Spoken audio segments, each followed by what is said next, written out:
Bismillahirrahmanirrahim. Assalamualaikum warahmatullahi wabarakatuh. Perkenalkan, nama saya Muhammad Fikri Abid Sobirin dengan NIM 256. Di sini saya sebagai anggota kelompok A6 Matkul AIK 4 akan menjelaskan paper kelompok kami dengan judul Islam on Relation Study, War, Peace, or Neutrality. Sebelum kami sebagai anggota kelompok A6 akan menjelaskan paper kami, saya akan menjelaskan sebuah konsep yang akan menjadi jembatan penghubung dengan tiga topik utama, yaitu perang, perdamaian, dan neutralitas. Konsep yang akan saya bahas ini memiliki judul Islam dan Politik. Sebelum jauh memahami relasi antara Islam dan hubungan internasional, kita perlu memahami relasi yang lebih spesifik, yaitu antara Islam dengan politik. Konsep pandangan Islam dengan politik adalah sesuatu yang tidak bisa dipisahkan begitu saja. Untuk melihat kedekatan antara Islam dan politik, diperlukan dua konsep untuk melihat hal tersebut. Konsep pertama adalah memandang Islam sebagai jalan hidup. Islam sebagai agama yang mengatur kehidupan manusia adalah sebuah aspek yang tidak membedakan aspek apapun itu yang dialami oleh manusia dalam kehidupan sehari-hari. Segala bentuk kelengkapan Islam dalam aspek kehidupan dapat ditelusuri melalui cabang ilmu yang disebut fikih atau hukum-hukum Islam dan akidah akhlak yang diajarkan melalui firman-firman Allah dalam Al-Quran serta hadis-hadis yang diucapkan oleh baginda Nabi Muhammad SAW. Sumber-sumber keilmuan tersebut itu membahas semua aspek tanpa terkecuali, seperti dari yang paling dasar nih, kayak tentang kebersihan dalam lingkungan, kebersihan diri, kemudian agak naik lagi membahas tentang hubungan antara suami dan istri, keluarga dengan sahabat, kemudian sampai tingkatan yang lebih tinggi, hubungan dengan sesama masyarakat, dengan politik, dengan negara. Seperti yang sudah saya jelaskan sebelumnya, Islam itu ya tadi jalan hidup, maka politik yang menjadi cara manusia untuk berkehidupan di masyarakat pun juga tidak lepas dalam pembahasannya.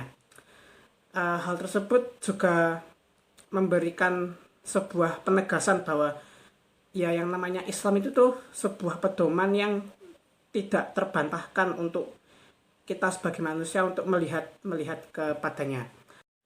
Lalu konsep yang kedua adalah konsep adanya sosok khalifah atau pemimpin yang diperintah Allah untuk menjalankan perintahnya di muka bumi.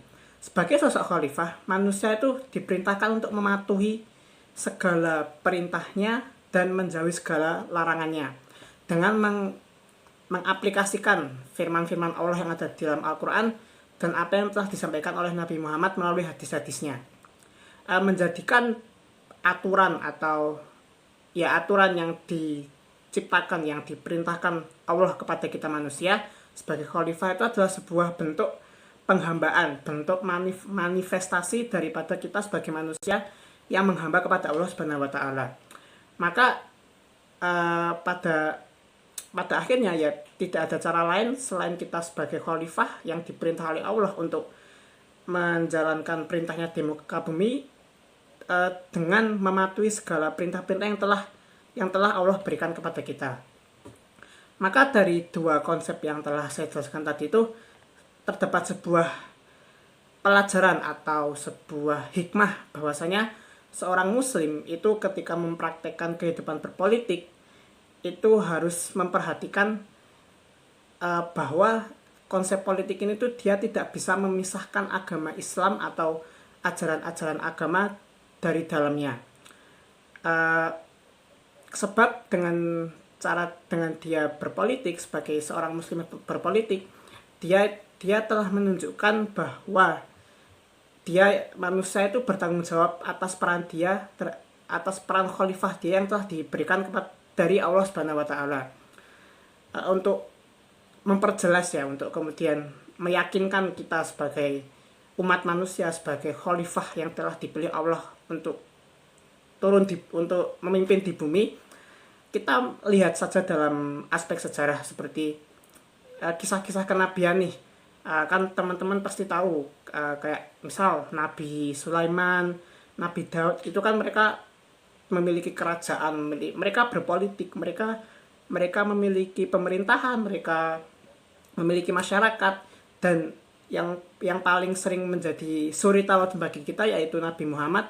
Selain sebagai seorang figur agama atau sebagai seorang nabi, Nabi Muhammad tuh juga dikenal sebagai seorang politikus yang cerdas karena beliau berhasil membangun negeri Islam yang makmur, yang kemudian bisa menyebarkan sayapnya ke seluruh jazirah Arab kala itu melalui kota Madinah.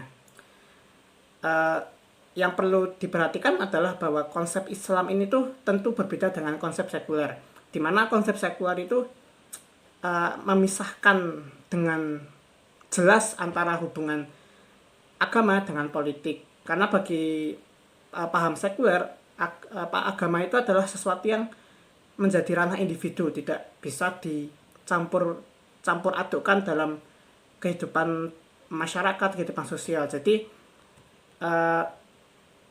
alasan atau hikmah daripada berpolitik secara Islam itu adalah agar ya cara kita berpolitik, berhubungan dengan masyarakat, dengan negara, dengan bangsa-bangsa yang lain itu tuh bisa berjalan dengan baik sehingga menciptakan manfaat atau faedah bagi umat manusia. Baik, sekian dari saya. Bila ada salah kata mohon dimaafkan. Billahi taufiq wal hidayah. Wassalamualaikum warahmatullahi wabarakatuh. Dasar antara Dar al-Islam dan non-Dar al-Islam. Yang pertama yaitu prinsip perang. Dasar hubungan antara Dar al-Islam, negeri Islam, dan non-Dar al-Islam, negeri yang bukan Islam. Salah satu dasar utamanya adalah perang. Untuk memahami hubungan internasional suatu negara Islam dengan non-Islam, seseorang perlu memahami dasar hubungan pada tingkat individu antara Muslim dan non-Muslim. Karena para sarjana Muslim memandang hubungan internasional sebagai perpanjangan dari hubungan individu. Ada dua pandangan utama tentang masalah ini. Salah satu pandangan menyarankan bahwa jihad bersenjata adalah satu-satunya jenis hubungan yang dapat ada di antara Muslim dan non-Muslim. Menurut pendukung pandangan ini, jihad bersenjata adalah kewajiban yang berdiri sampai akhir dunia, dan tujuannya adalah untuk melawan orang kafir dimanapun mereka berada, sesuai dengan ucapan Nabi untuk memerangi orang-orang musyrik sampai mereka mengucapkan tiada Tuhan selain Allah. Jihad bersenjata harus dilakukan sampai semua tanah dibebaskan dari orang-orang kafir dan ketika semua orang kafir tunduk pada aturan Islam. Pandangan ini berargumen bahwa ayat-ayat tentang jihad bersenjata dalam Al-Quran diungkapkan secara bertahap dan Tuhan mengungkapkan ayat-ayat terakhir dari surat 9 yaitu surat At-Taubah untuk menyelesaikan tahap akhir tersebut. Ayat-ayat terakhir ini menegaskan ayat-ayat sebelumnya yang diungkapkan tentang jihad bersenjata, yang menyatakan bahwa itu hanya diperbolehkan ketika Muslim diserang. Untuk mendukung pandangan ini, para pendukungnya dalam konteks kontemporer sering menghidupkan kembali pengalaman sejarah perang selama Perang Salib, kolonialisme, penindasan umat Muslim oleh Israel, dan kelalaian masyarakat internasional di bawah kepemimpinan Amerika Serikat, serta perkembangan terkini terkait serangan terhadap Afghanistan dan Irak oleh pasukan koalisi. Pandangan ini mengusulkan gagasan perang abadi antara Muslim dan non-Muslim yang hanya akan berhenti atau berakhir ketika semua non-Muslim memeluk Islam. Akibatnya dari pandangan ini adalah klasifikasi agama menjadi Dar al-Islam dan Dar al-Harb, negeri perang. Dar al-Harb mengacu pada tanah selain Dar al-Islam. Penggunaan Dar al-Harb sebagai terminologi untuk menggambarkan tanah non-Muslim menyarankan bahwa semua tanah yang bukan Dar al-Islam atau tidak tunduk padanya harus dianggap berada dalam keadaan perang untuk negara tersebut. Menurut para pendukung pandangan ini, Muslim tidak diizinkan untuk masuk ke dalam perjanjian perdamaian permanen dengan negara-negara non-Dar al-Islam. Jika mereka memasuki perjanjian perdamaian apapun, masa perjanjiannya tidak boleh melebihi dari 10 tahun. Mereka berargumen bahwa posisi seperti itu membuat kewajiban jihad bersenjata terhadap non-Muslim menjadi tidak relevan. Namun, beberapa pandangan bahwa masa perjanjian perdamaian antara Muslim dan non-Muslim berada pada kebijakan penguasa Muslim. Dalam Islam, prinsip perdamaian dan harmoni dianggap sebagai dasar bagi hubungan antara Muslim dan non-Muslim. Pandangan ini berargumentasi bahwa klaim tentang tahapan akhir jihad bersenjata yang mengabrogasi semua tahapan sebelumnya tidak didukung oleh para ulama Muslim klasik yang terkemuka. Para ulama Muslim klasik seperti Abu Hanifah dan Ahmad bin Hanbal juga berpendapat bahwa ayat-ayat dalam surah 9, kecuali ayat 29 Al-Quran merujuk khusus kepada pangan Arab masa itu. Mereka juga berpendapat bahwa ayat-ayat tersebut hanya diperuntukkan kepada orang-orang Mekah atau Quraisy sehingga tidak sesuai untuk diterapkan kepada semua non-muslim sekarang ini. Studi tentang jihad harus dipahami dalam konteks sejarah masa lalu ketika konflik senjata antara muslim dan non-muslim, khususnya Romawi dan Persia, saat itu berlangsung. Para ulama muslim klasik merasa perlu mengklasifikasikan negara-negara untuk memastikan bahwa hukum-hukum jihad diterapkan pada situasi yang tepat.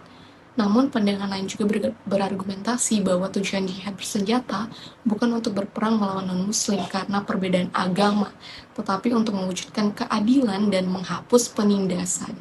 Mereka berpendapat bahwa jihad bersenjata hanya boleh dilakukan terhadap mereka yang berperang. Kedua pandangan ini juga berpendapat bahwa tidak ada individu atau kelompok yang diperbolehkan untuk berperang atau jihad bersenjata atas nama Islam atau untuk masyarakat. Mereka juga berpendapat bahwa jihad bersenjata hanya boleh dilakukan jika manfaat yang diperoleh lebih besar daripada kerugian yang akan ditimbulkan. Dan bahwa Islam melarang pembunuhan terhadap warga sipil dan non-komandan dalam perang. Jadi, secara garis besar, prinsip perdamaian dan harmoni dianggap sebagai dasar bagi hubungan antara muslim dan non-muslim. Dan jihad bersenjata hanya boleh dilakukan dalam situasi yang tepat dan dengan syarat-syarat yang jelas. Assalamualaikum warahmatullahi wabarakatuh. Baiklah, di sini saya akan menjelaskan tentang prinsip netral dalam politik Islam. Nah, konsep netralitas dalam konteks politik Islam ini berkaitan dengan ayat Al-Quran, terutama dalam kehidupan Nabi Muhammad SAW. Nah, netralitas di sini tuh mengacu pada kualitas yang diberlakukan oleh hukum internasional yang berlaku. Nah, hukum internasional yang berlaku itu mengambil bagian dalam perang dan menjaga sikap untuk tidak memihak dari salah satu negara yang berperang. Nah, ada dua jenis contoh netralitas dalam hukum internasional itu sendiri. Yang pertama, netralitas abadi yang diperhatikan oleh negara-negara seperti Swiss, Swedia, Australia, dan Finlandia. Nah, yang kedua, ketika suatu negara menyatakan netralitas dalam suatu perang, netralitas itu tidak bersifat permanen. Namun, persoalan tentang netralitas dapat disimpulkan oleh beberapa ayat Al-Quran yang tersirat dalam ayat 4 surat 9, yang dimana umat Islam diperintahkan untuk tidak menyakiti orang-orang yang membantu musuh Islam dalam memerangi umat Islam. Nah, Al-Quran juga mengakui posisi netral mereka dengan menyuarakan agar mereka tidak saling dirugikan, sehingga menetapkan bahwa netralitas ini diakui oleh agama Islam. Nah, kesimpulannya itu didukung oleh ayat-ayat yang ada di Al-Quran yang mengangkat tema yang lebih jelas tentang peperangan antara Nabi dan kaum Yahudi itu sendiri. Yang salah satunya suku Yahudi yaitu Bani Quraiza yang mengambil posisi netral. Nah, Bani Quraiza ini menolak bantuan kepada Bani Nadir yang dikirim oleh Nabi untuk melawan provinsi Muttah Bizantum yang ada di Arabia Utara. Nah, Nah, Nabi ini menghormati netralitas yang ada di kedua pihak.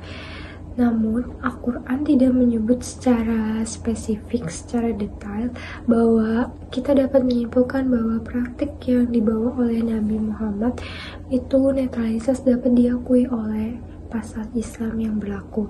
Namun, pendapat ini semakin diperjelas oleh persetujuan Khalifah ketiga setelah Nabi dengan Nubia yang menyatakan perjanjian, kami muslim tidak akan berperang melawan Anda atau mempersiapkan perang melawan Anda selama Anda mematuhi ketentuan atau perjanjian yang ada di antara kami dan Anda.